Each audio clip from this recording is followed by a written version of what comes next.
on the big screen here. Okay. Suggested like this. It's an output. Let's see. Okay. You're getting better results that way. Going testing. Okay, testing. Yeah, testing this mic out, making sure the audio is fantastic for you all to hear our fantastic discussion that's going to be ensuing here shortly. Okay.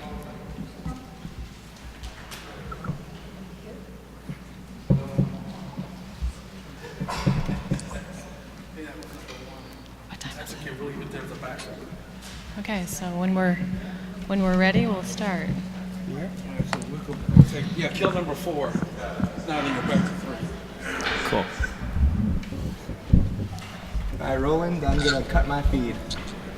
Okay. All right. We ready? I think you guys ready? Want to do a little grounding exercise for 1 minute? All right.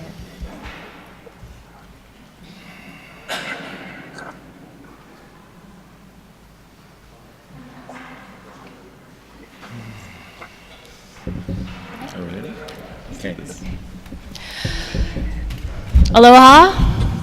Welcome to the panel New Energy Technology, a realistic discussion of the current state of the field and its implications to humanity. So thank you for showing up this evening, Saturday evening. 7 p.m. is a little bit of a challenging time for most, so y'all must be pretty dedicated in terms of learning and understanding what may actually be really going on in this field, as opposed to some of the hype that's out there. Raise your hand if you've seen a lot of the hype and you're unsure as to what's really real and what's going on. Yeah, that's a lot of hands in the air waving quite enthusiastically. So, a couple of things. I'll introduce the panel in a second and introduce myself. My name is Susan Kornacki. I'm the executive director of an organization called New Energy Movement. And I took the position a couple of months ago because I really felt very strongly that this field is a new emerging field. Although the ideas and concepts have been around for quite some time, there's a real lack of organization and a real lack of ethics and integrity in this field. And if we're talking about pulling energy from the vacuum of space, we may want to really think about how we're showing up and in what manner. So that's my main reason that I took the position, because I felt that it's time for us to be able to show up in a whole different way before maybe we started repeating some of the mistakes that have gone on over and over and over and over. And this amazing panel that I have here with me today, I'd like to introduce them. To my left is Andrew Murray. Remarkable human being. He's a sustainable energy research technician immersed in the fields of plasma dynamics, non-locality, material sciences, unified field physics, spherical harmonics, electroculture, and radiant energy devices. Directly collaborating with pioneers in the realms of quantum electrodynamics and related philosophical perspectives, Andrew is actively supporting fellow zero-point energy experimenters and moving forward with his own test platforms. And also an amazing human being, I might add. And then to my right is Andrew Mount, a natural philosopher and social entrepreneur who worked closely for nearly a decade to the pioneering free energy scientist Bruce De Palma. His work as a founding director of New Energy Movement has evolved into an advisory role. And Andrew maintains a strong connection with many of the field's leading figures. It is Andrew's view that a resonance for humankind is inevitable and that the appropriate stewardship of new energy technology will be an integral feature of its unfolding. And then via Skype, we have Roland Gregg. He's joining us from an undisclosed location in Washington. Roland was supposed to be here, but due to some unforeseen circumstances, he's dedicating his time and energy from Washington. So a little bit about Roland. He's a tribal member from Yakutat, Alaska, and co-founder of Global Emergent Technologies, which aims to assist and empower communities with affordable and sustainable energy, food, water, healing, shelter, and waste solutions. GET is co-developing solid-state crystal cells in collaboration with a lab in Munich, Germany. These cells harness the quantum fluctuations of the vacuum and provide a clean, continuous power source. So please join me in welcoming this amazing panel who showed up on their time tonight to be able to share their information with you. Thank you. Thank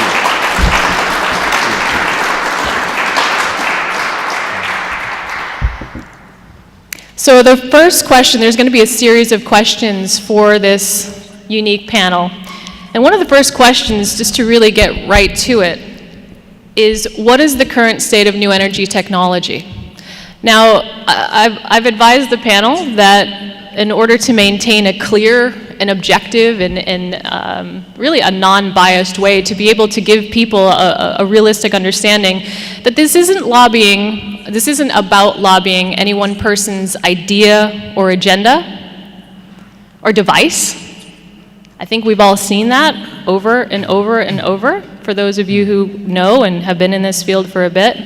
It's really about a collaborative, unified effort in respect, authenticity, trust, and advancement for our human and earth potential. And it's about you, the public, for a platform to actually be informed. So the first question is, what is the current state of new energy technology? And I'd like to roll that to you, Mr. Andrew Murray, to be able to answer that. Thank you, Susan. You're welcome. Hi, everybody. So this question is a very layered question because with all the various technologies that have been developed, either using modern terminologies, more or less, let's say, conventional terminologies, let's say using quantum mechanics or going into what is, first of all, new energy technology and what it means. It's this resurgent of technologies that have been more or less contemplated since, we can say, Plato, in the sense of energy that is non-local, or more or less gets down to a fundamental state of quantum fluctuations, or that the vacuum itself has potential energy. So with our current state, there's a lot of various different technologies out there that talk about harnessing various aspects of this field, yet there's none that have been fully brought out to the people at a mass scale.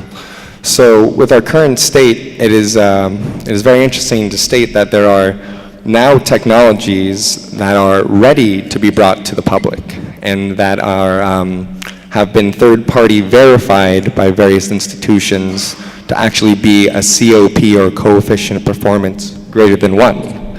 And what this means is that the textbooks, which a lot of us have had to read going to school in physics and biology and chemistry, there needs to be a reintroduction of terms and a more or less redirection of what actual fundamental forces exist. And so with our current state of our energy technologies, we now have technologies that can be purchased and can be utilized by humanity, which is incredible. We can finally utilize these technologies, yet the methodologies to how to get them out now are some of the current challenges that we face. So that is where I view where we're currently at with these technologies. They are available, but to get them out is the next challenge that we face. Okay, very good, very good. Andrew Mount. Well, the curious thing is I was way more deeply involved in directly researching and assessing the state of new energy technologies about a decade ago, and then decided I needed to engage in some more fundamental research even than physics, which is basically permaculture and learning how to grow food, because I could see that one of the big challenges inventors and pioneers have is actually bringing their visions to full manifestation. And I wanted to learn from Mother Nature herself exactly how she manifests things. And so I've spent the last roughly 10 years studying at her feet, and yet trying to keep at least a couple of toes in this movement. And The way I understand it is that we've gone now in this field beyond mere effects, that people are getting beyond the basic effects. They're actually creating complex and sustainably engineered systems that are commercializable, and we're just waiting for the other shoe to drop, so to speak, as Andrew was alluding to. Very soon now we're going to see disruptive technologies making it into the marketplace. It is probably less than half a decade away that this will become an accepted understanding, is that we do not know everything about the physics of energy and how we could power our world non-consumptively, non-polluting technologies are just around the corner. And Roland will be able to speak to some of that here in just a moment, because he's one of the few people I've actually seen who is involved in the direct rollout of multiple technologies at once that are over unity or demonstrating unconventional properties. So I have to admit that I am also a free energy and anti-gravity researcher, but I do not fundamentally seek to bring products to market. I believe that the most disruptive approach would be to open source it. And I'll come back to that later, because I'd like to defer to Roland at this point. Well, that's a good segue. Thank you, Andrew. Roland. Yeah, hello everybody. Sorry I couldn't make it there today, but I'm glad I can join you from Skype with the wonders of technology.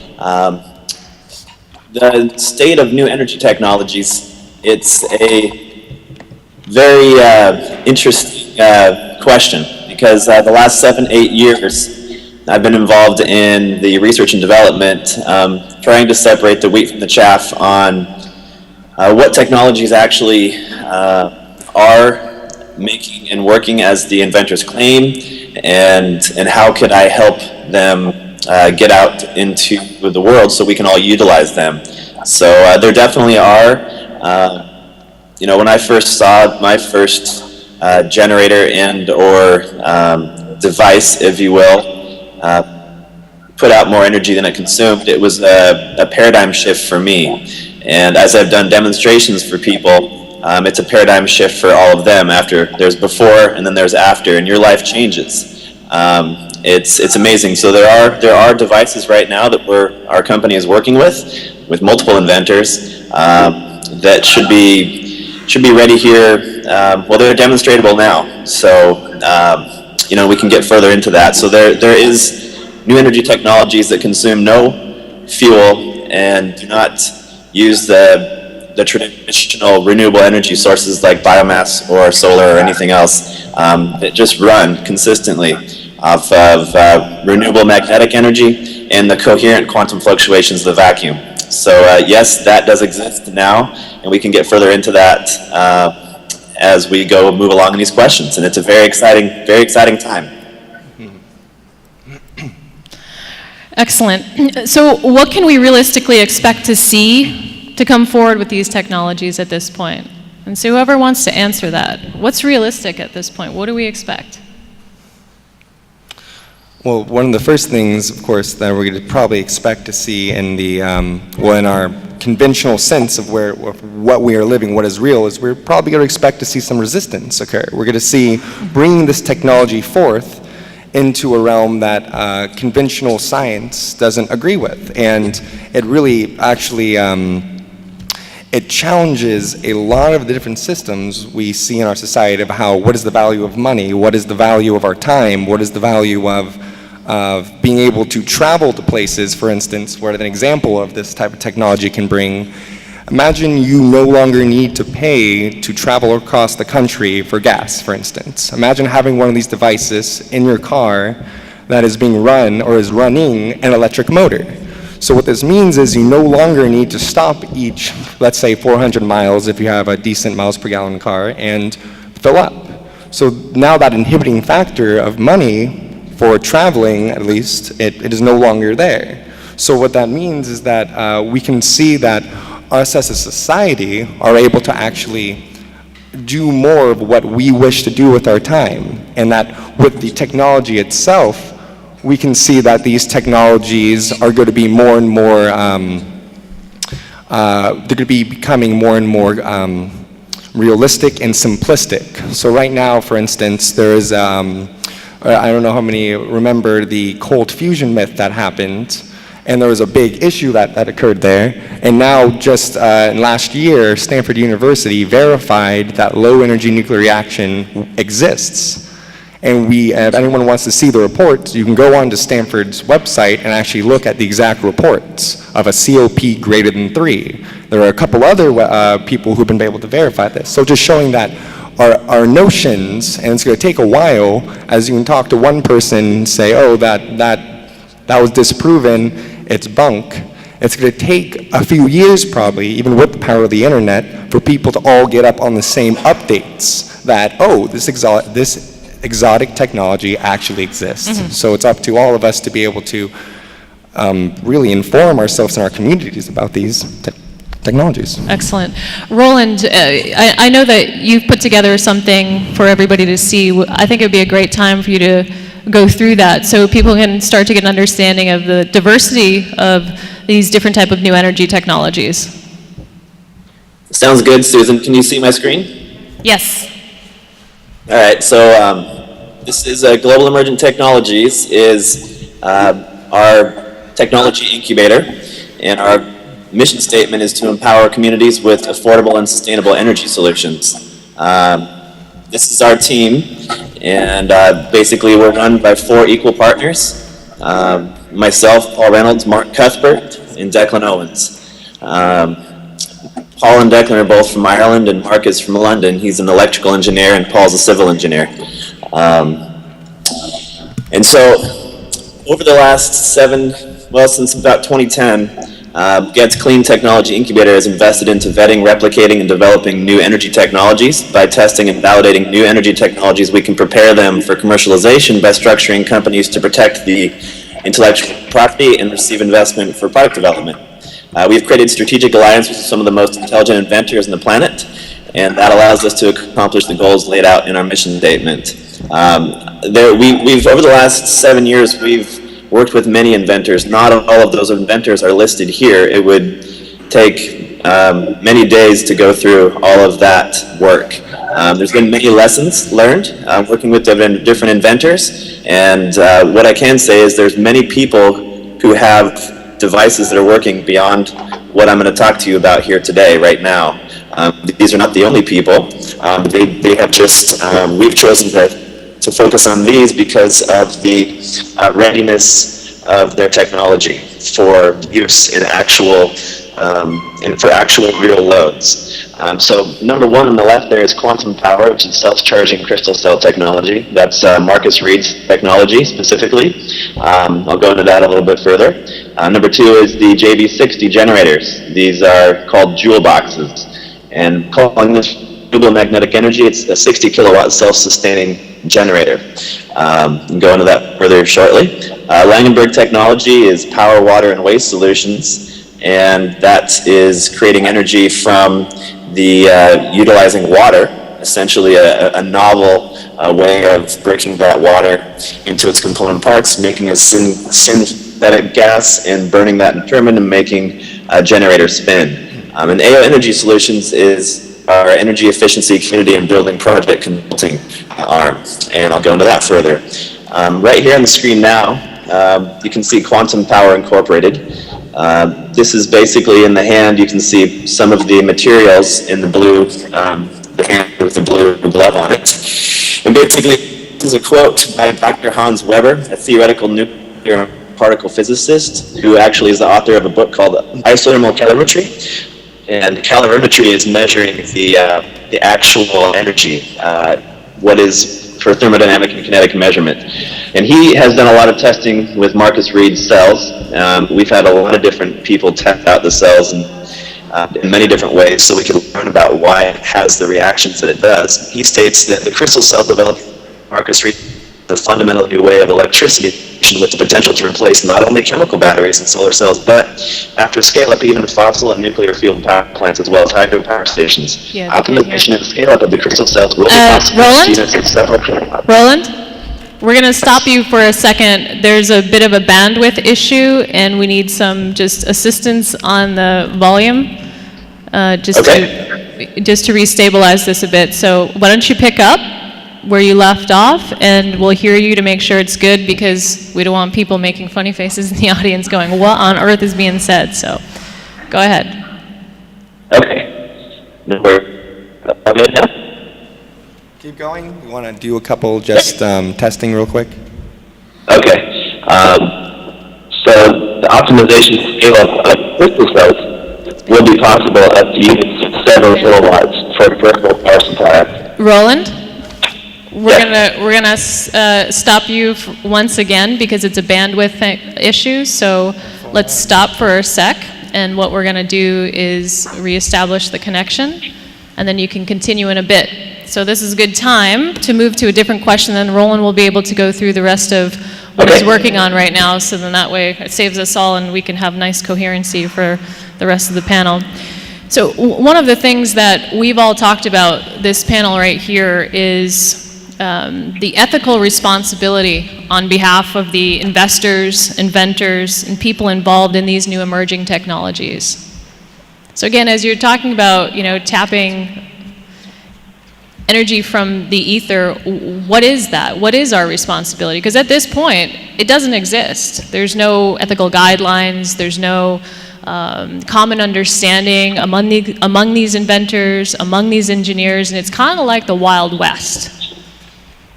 For real. And then the other part that comes up is you say, okay, well, it needs to be organized and there needs to be funding that goes towards it. But then that begs the question is this corporatization? Is this something that we want corporatized? Just ask yourself, what does that feeling feel like of going to an organization every day that's corporatized? And then take something like new energy technology, again, tapping energy from the ether, and saying, can it be? Is that the way it's supposed to be?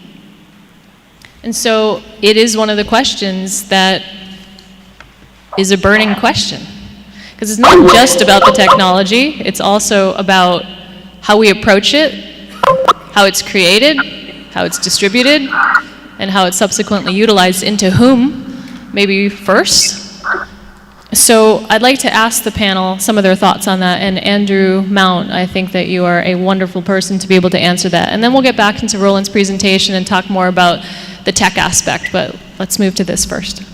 Well, as I'm sure many who would attend a conference such as this are already well aware, we live under the shadow of artificial scarcity on this planet. That's not to say that there aren't natural limits to growth and that the ecosystem must receive reinvestment to the same extent that we are drawing from it. But this may not be true about cosmic energy. There may be so much of it that it's a lot like that Norse myth where a god attached the bottom of his beer mug to the ocean and drank as much as he could, and the ocean went down a little bit. So my thought is, what if these same limits to growth or same prevailing notions of scarcity do not apply in the new energy era? How then do you charge for the value of an instrument like that?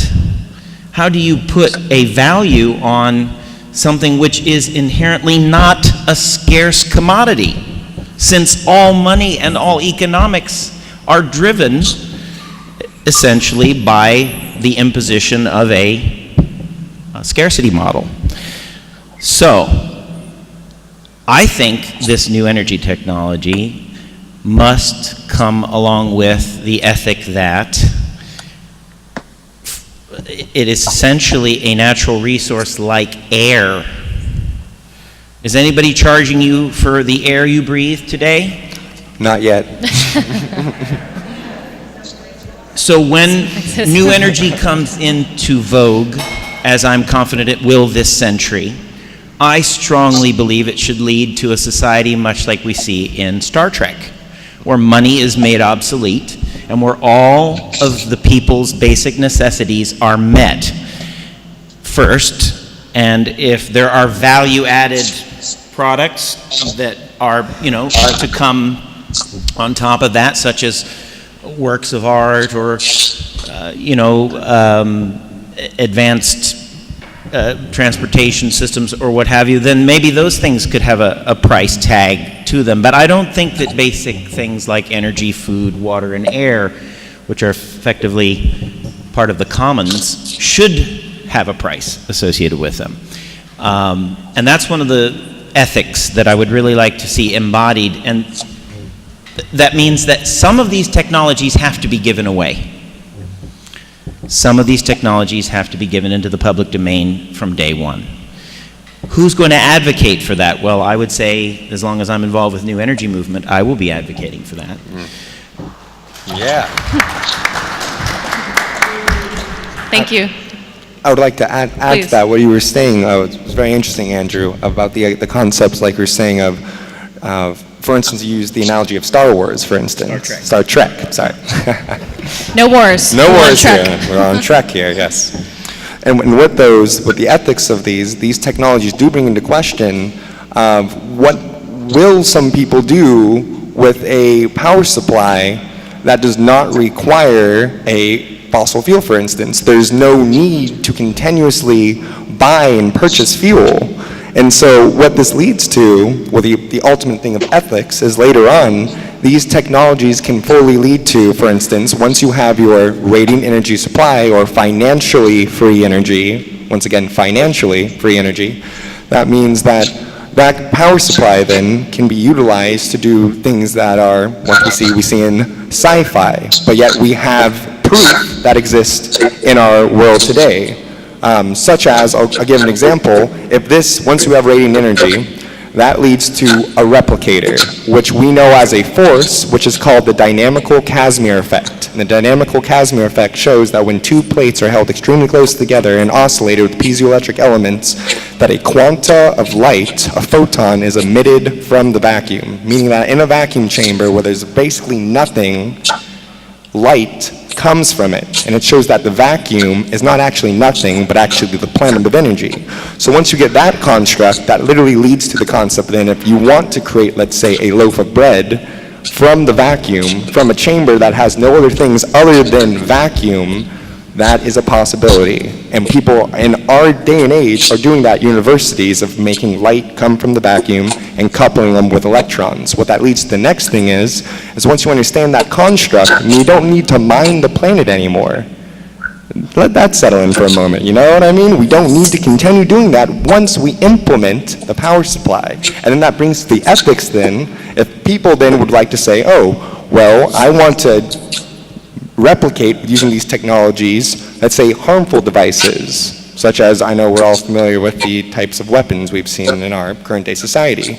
That can be a potential with these technologies. People could just replicate as much ammunition as they would wish. And that's where the ethics come in of how do we as a society come together then to make sure that these technologies do not get utilized for weaponization, and more or less harm ourselves and our environment. So it's the ethics that need to be instilled at the local community. When we go home, when we're sitting together and we're eating food, having these conversations with our families, with our loved ones, with our friends.